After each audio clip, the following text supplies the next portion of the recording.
Leslie Jones, who's on Saturday Night Live. You know, she's an African-American comedian who was just trolled and berated and dehumanized by means of Twitter so much that she closed her whole account. I think she's back on it now. But it was really kind of devastating to witness. And then we see it privately too, maybe not on the big scale of celebrities, but we see it in the case of teenagers who at times push to taking their own life or push to self-harm. These bullying situations that unfold. We see it in hate speech, especially against various minority groups, and that has only increased as time has gone on, right? Particularly when people can cloud themselves with anonymity. We see the real destructive reality. It's one of the strong negatives of the digital age. We see it in trolling, right? I see it personally, but we see it such that there are certain publications like NPR or in the Catholic world, National Catholic Reporter, who've said, you know what, we can't keep up with monitoring all the things that are posted that are hateful or evil or are spiteful or ad hominem. We'll hold this just for a minute, unless it's super, super urgent. No, just to say you're missing one, misinformation, which is probably the worst. There's that too. Yeah, absolutely. Where they undermine an organization, whether it's political or religious. That's good. Yeah, thank you for bringing that up, actually. Yeah, so for those who didn't hear, he said, you know, we can, sadly, there are so many bullets we could add. One was misinformation. You know, and we've seen the effects civilly and socially. We see it in the church as well, where people want to spin certain things or just put out untruthful, unfactual, information to skew perception, right? We see it with shaming, body image, political positions, which is kind of this misinformation, shaming thing, gender identity, sexual orientation. Also, you can pick whatever topic you want. You see the way in which the digital world is a place as well where a lot of harm unfolds.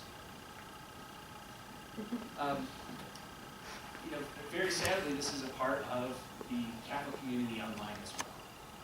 And you probably know this already. On the right here, this is Father Tom Masica.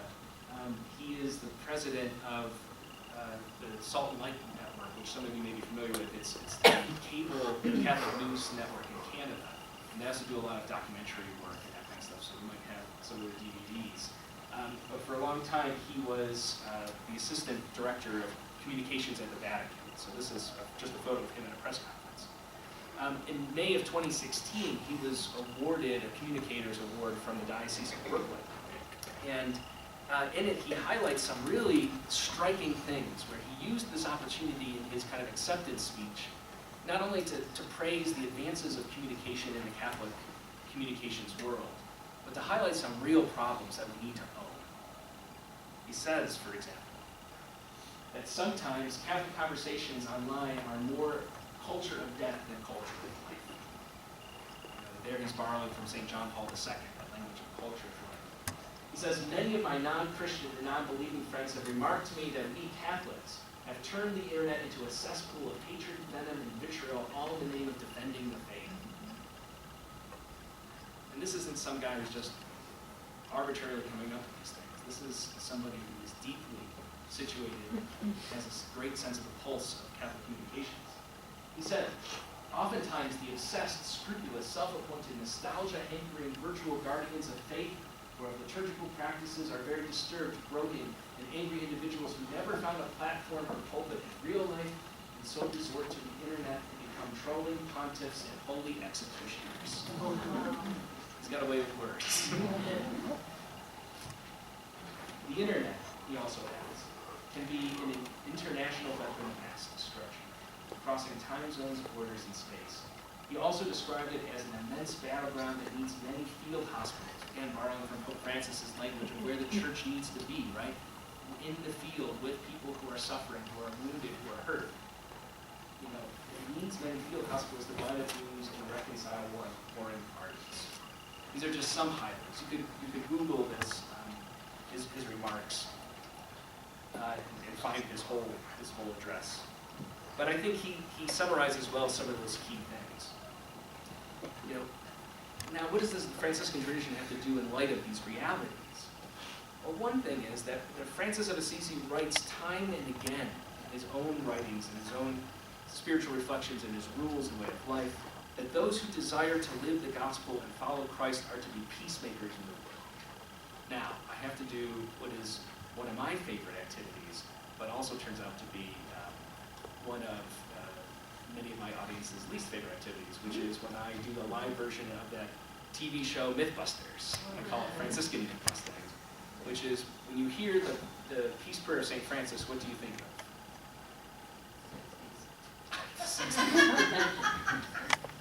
Particularly the song. It's a kind of a dated song. What do you think of, Lord, make me an instrument of your peace? Right? You've heard this. And Francis of Assisi never said that. He didn't write that prayer. It's not actually, it had nothing to do with St. Francis. It was written in 1914, right at the opening, just ahead of the opening of World War I. It was written by some anonymous French author. It was published in a French magazine in 1914. But it carries some of the same sort of spirit of St. Francis, so we can say there's a connection. But Francis himself did say, in his own writings, in his real writings, that we are meant to be peacemakers, all of us, in a special way. He talks to his fellow friars and says, I counsel, admonish, and exhort my brothers in the Lord Jesus Christ not to quarrel or argue or judge others when they go about in the world. So keep that in mind if Franciscan ever judges you. Say, yeah. Chapter 3 of the Rule, verses 10 to 11. How are they to go about the world then? What distinguishes them? Let them be meek, peaceful, modest, gentle, humble, speaking courteously to everyone as is meet. In other words, it's just a more technical way of talking about how did Jesus go about the world.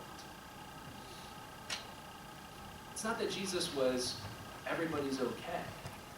When Jesus saw injustices, right? Like the death penalty about to unfold before him with a woman accused of adultery, or when he sees religious leaders who are taking advantage of the poor, or taking advantage and making people's lives miserable, when he sees hypocrites, in anything, he's not going to just say, yeah, do whatever you want.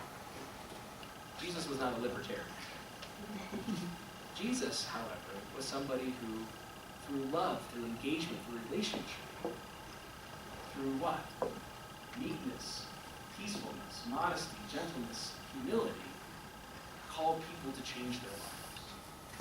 It's the reason why the Beatitudes focus on this, right? Jesus says, what is the will of God? God says, blessed are those who are what? Peacemakers. Blessed are those who are meek. Blessed are those who are humble.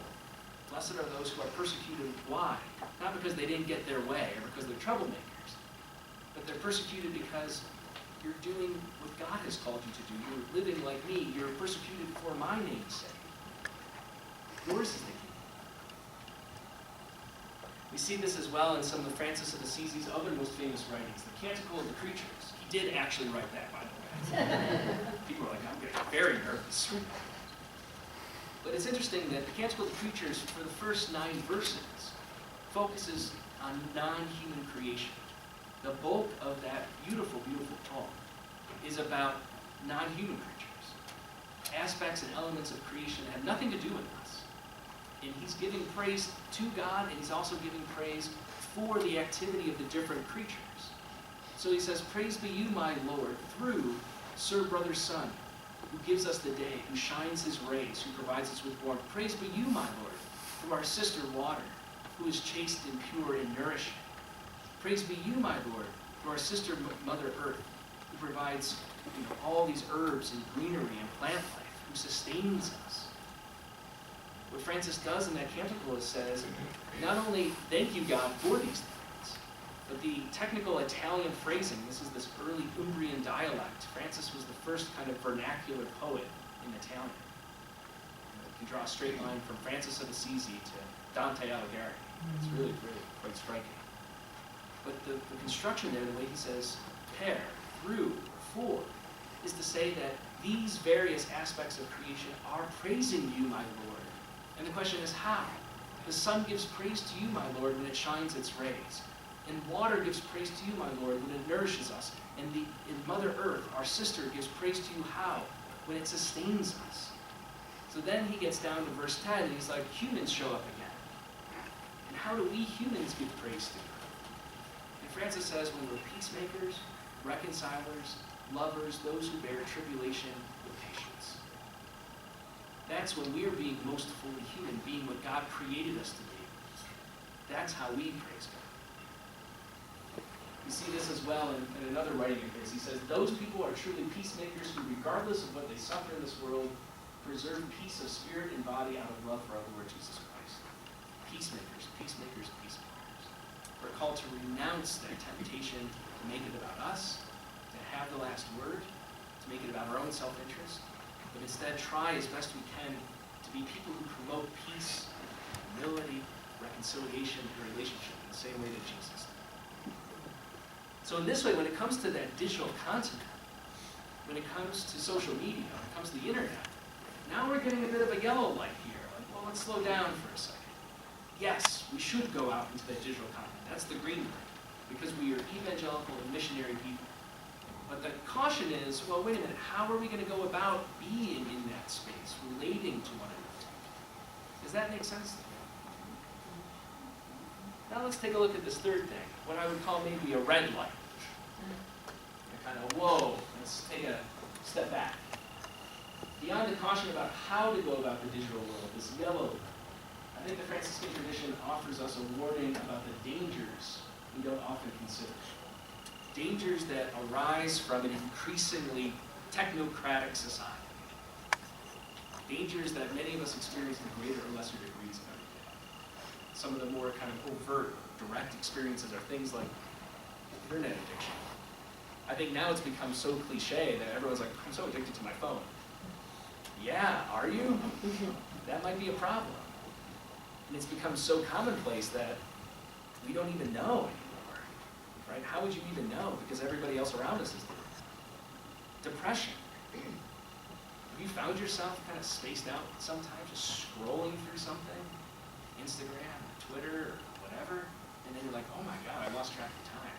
Or you just, after you're doing that, you feel kind of down. You know? It's not an uplifting experience necessarily. That just might be the everyday experience, but people who suffer from chronic depression.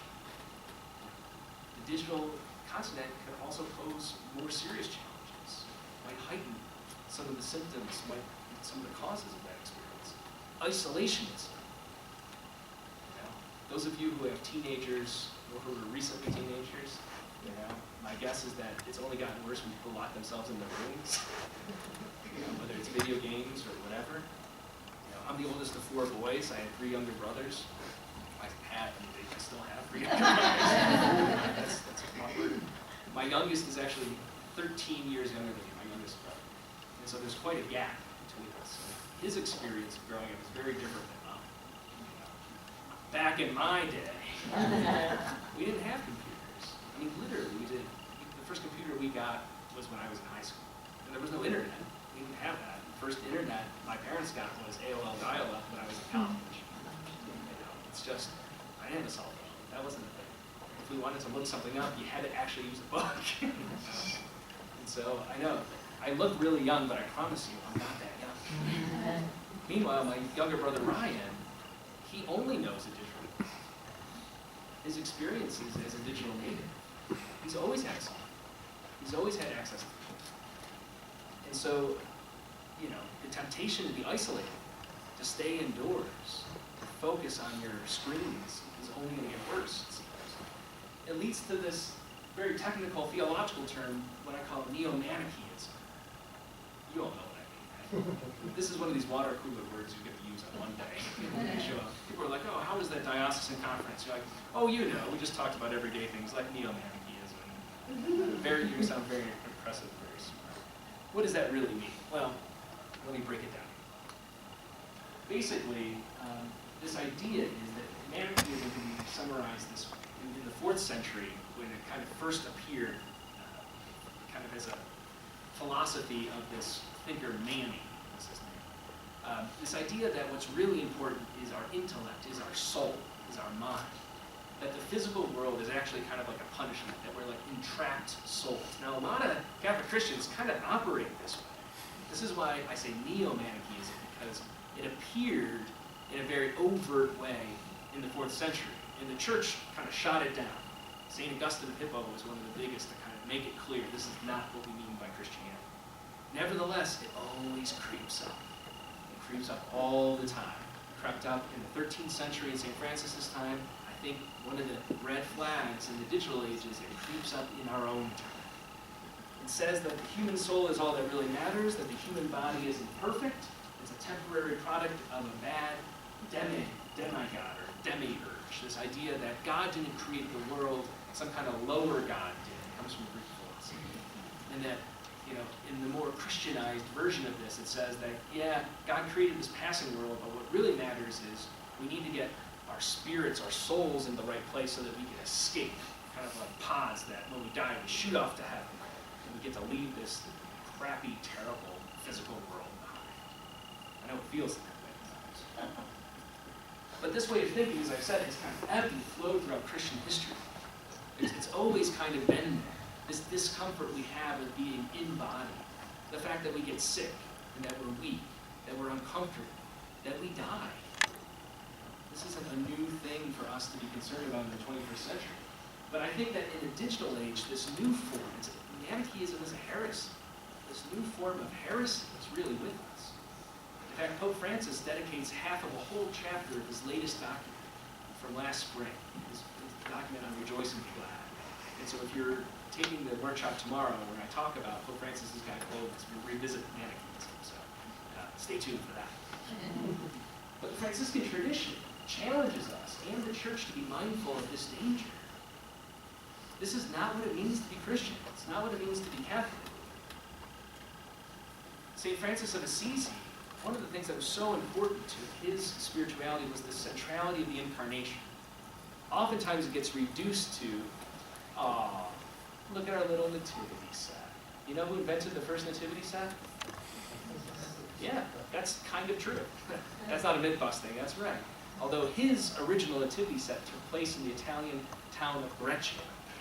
And what they did was not make little plaster or Playmobil constructions or however you want to design it. What they did was they celebrated Mass out in this stable. It was this kind of hewn cave with straw and hay on the ground, and donkeys, and I don't mean to be indelicate here, donkey poop, right? All over the place. People sometimes are like, I can't believe, Diocese of Reno, you have Mass in a hotel? Oh.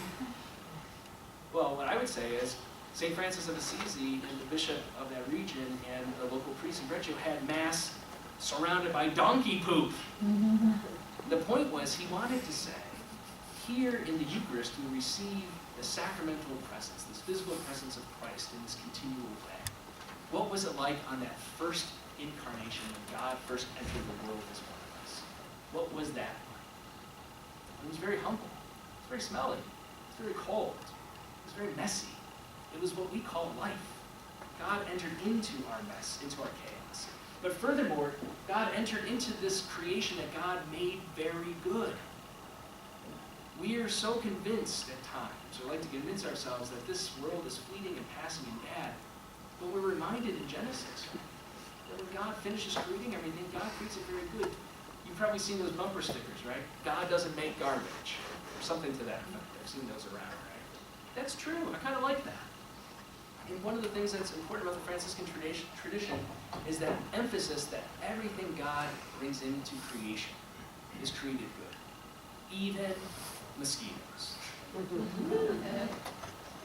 mean, what are bats going to eat? Okay, so here you go. Well, then you got to be happy about mosquitoes. Your bat friends have got to eat, In his earlier rule, St. Francis of Assisi said, you have in a prayer to God, right? This is a prayer he addresses to God. You created everything spiritual and corporeal, everything spiritual and physical. And after making us in your image and likeness, you placed us in paradise. It's not that we lost paradise because of sin, it's that we're still here. And we're part of it. That's tremendous. That's absolutely tremendous. The importance of the incarnation is so central. And if we had more time, I'd get into all of the details of this. I've spoken here before about supralapsarianism, this Does anyone ring a bell? Yeah. In previous years, I've talked about it. Basically, that means that God would have become incarnate, the Word would have become flesh, even if Adam and Eve hadn't sinned, which is 100% completely orthodox. It may sound new to you. That's because we tend to be very sin-focused.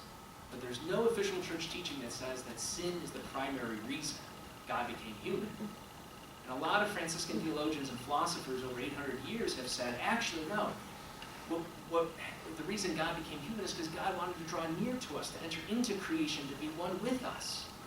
And because we screwed up, because we sinned, we also need that taken care of. And so through the incarnation, the life, death, and resurrection of Jesus Christ, we are reconciled to God. But even if we hadn't sinned, God still would have desired to enter into this creation to be in relationship with us. How marvelous that is. How marvelous that is. Yeah, so I could say more about that, but I'm just mindful of the time here. So what does this have to do then with our social media engagement, with this digital content? One of the dangers, I think, is that our over-engagement and exclusive communication by means of these social media platforms can lead to a disembodiment. It can make us think that all that matters are our ideas or our kind of virtual communications. When you think about that, think about the way that all these latest social media apps, and I'm not trying to be some kind of Luddite where I'm like, I hate technology. Look, I'm using a computer and a projector. What can I say? But think about the fact that more and more of the technological advancements that we have, the app developments, for instance, are all about that isolationism. You got your Grubhub and your Uber and this. You never have to leave the house ever again for anything ever. Especially if you work remotely, right? Then you never leave work. That's good for work, not so much good for maybe your faith or your own mental health. This sense of disembodiment, that there's, sometimes the stark experience of losing oneself. I mentioned that scrolling thing. I'm guilty of that. Sometimes I'm like, when did I even take the phone out of my pocket? I'm just flipping. I'm not even really paying attention. I'm like a zombie. Have you had that experience? You're like, what time is it?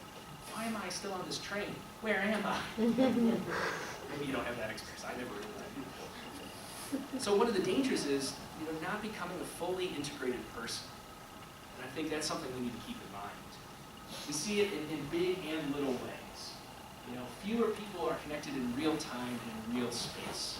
It's one of the things I love about coming out here to Reno. For a day and a half, we're here actually hanging out with one another, eating together, praying together, laughing together, right? Or not laughing at my jokes together, whatever it may be. More people become disassociated with their physical surroundings and disconnected from the embodied individuals around them. So this is going to sound like a humble brag, I don't intend it to, but in my first book, many years ago, now almost 10 years ago, I tell this story about when I was in seminary, when I lived in Washington, D.C. And I met up with a friend of mine that I was in school with, and we went out for lunch. And at the table next to us, this was 10 years ago, 2008, it was earlier. Oh, it's 2019 now, too. Oh my gosh. Maybe this was 12 or 13 years ago. I'm having a junior moment, I can't remember. There was this couple that, by all accounts seemed to be, a couple. Husband and wife, boyfriend, girlfriend, wasn't exactly clear. But it was interesting. They were there for basically the same amount of time that we were. We were talking and just chatting, and it was like at the end of the semester, this kind of thing, and eating our meal. Looked over, not a peep from them. That's exactly it. Both of them had their phones out the whole time. And the food came, and they did this, and they're doing this, and the food went, and they're still doing this. They just never talked. Now, they might have been texting one another, which would be weird, but they might have been. Maybe that would have been slightly better.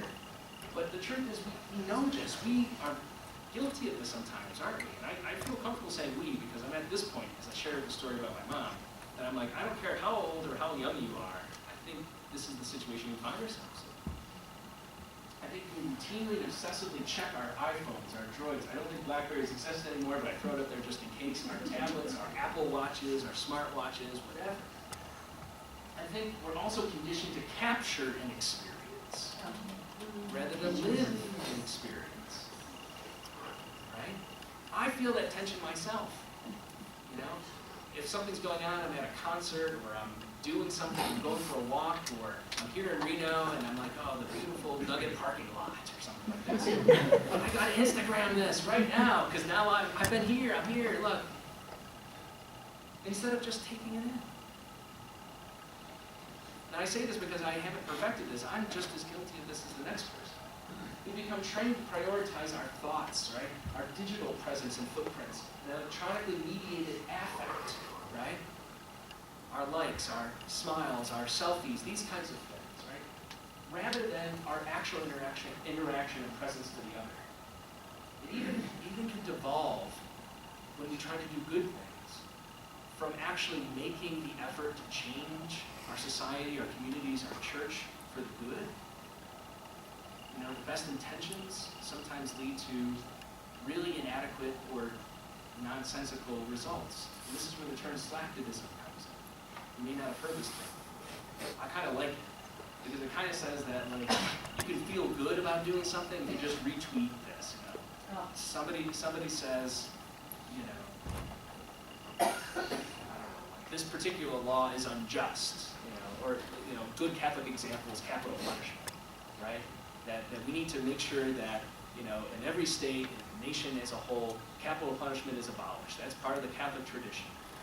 And so you're like, instead of actually going and meeting with your legislators or talking to the governor or kind of, you know, doing ministry in prisons or whatever, maybe you go, somebody posted an article or a blog post or a tweet, and I go retweet, I'm working for the justice. And then I go back to doing whatever I was doing before, watching, you know, Hawaii Life or something on Home Garden Network or something, I don't know. The point is that instead of actually doing something, we kind of virtually. And what good does that actually do? And how does that work for you spiritually? God doesn't text, okay? Right, He right. doesn't text, and how does that affect? I mean, you can't communicate to us as a parent, right? Yeah. Call. Well, let me just hold you for 1 second, because we're just close to time, and I just want to wrap up, because you're bringing up some good things, but I want to make sure I get this in. If we have time to chat, we can. If not, we can chat some more. So that's the red line.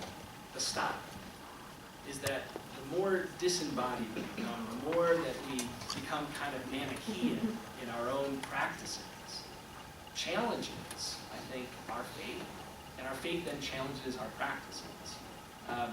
And the Franciscan tradition is very clear about this, the goodness of our embodiment, the goodness of relationship and connections that we have to one another that have to be maintained.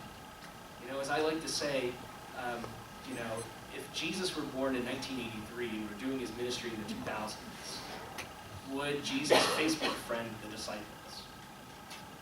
Probably. I don't know. Maybe not if he was doing it today. I don't know if Facebook's still a thing. Would he, you know, Snapchat them or something? Probably.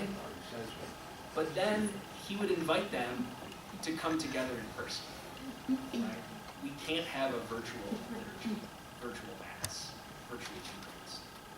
We can't have true relationship virtually. So just to summarize these 3 points. The first is that evangelical or missionary vocation in the Franciscan tradition. It's that positive exhortation to go into the digital continent. There's a green light there. We should. And we shouldn't be afraid of it. And today, we can hardly avoid it. But the second thing is this renunciation of power, of the way that we get sucked into how we go about this digital continent and use these technologies. There's a yellow light there. How we engage is really important. And I think as women and men of faith, how we engage is a model for others. You know, it's easy to get sucked into some of those heated debates and arguments. I bet all of us could tell stories about a Facebook comment fight that unfolded, or a text message misunderstood, or an email that had broken a relationship or hurt a friendship because people took it the wrong way, or et cetera, et cetera. So we should be peacemakers, yellow. And finally, the centrality of the incarnation, the fact that God wanted to be embodied